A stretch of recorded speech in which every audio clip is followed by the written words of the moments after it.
خان نے عوام سے مینار پاکستان جلسے میں بھرپور شرکت کی اپیل کر دی۔ ویڈیو پیغام میں کہنا تھا کہ 25 مارچ کی شام مینار پاکستان پر سال کا پہلا جلسہ کرنے جا رہا ہوں۔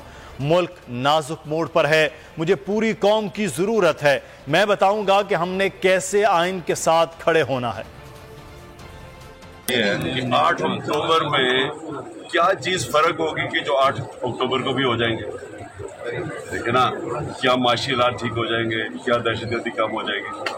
تو جو جس طرح حالات جا رہے ہیں وہ تو اور بگڑنے والے ہیں، اس کا مطلب 8 اکتوبر سے بھی آگے چلے جائیں گے۔ لیکن جب آپ نے فیصلہ کر لیا الیکشن آئین سے نکلنے کا، اس کے بعد تو آپ کچھ ضیاء الحق کے آگے نا کہ 90 دن کے بعد اس سے 11 سال کی، اس کے بعد کیا روکتا ہے؟ جب آپ آئین توڑ دیتے ہیں تو فری فار آل۔ سارا امید ہی سپریم کورٹ سے ہے۔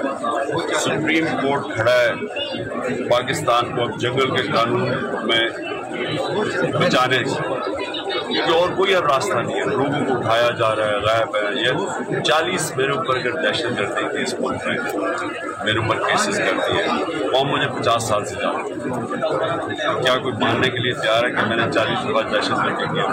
جب آپ قانون کی دھجیاں اڑا دیتے ہیں، جب پبلک کا کانفیڈنس ہی چلا جاتا ہے ساری گورنمنٹ کے جو سسٹم ہے انصاف کا، اس کے بعد تو اس میں اور بنانا ریپبلک میں کیا فرق ہے؟ بنانا ریپبلک میں قانون ہی نہ ہوتا، یہی بنانا ریپبلک، انصاف ہی نہیں ہوتا۔ ایک امیر ملک اور غریب ملک میں فرق ہی یہ ہے کہ امیر ملک میں رول آف لا کیسے ہے۔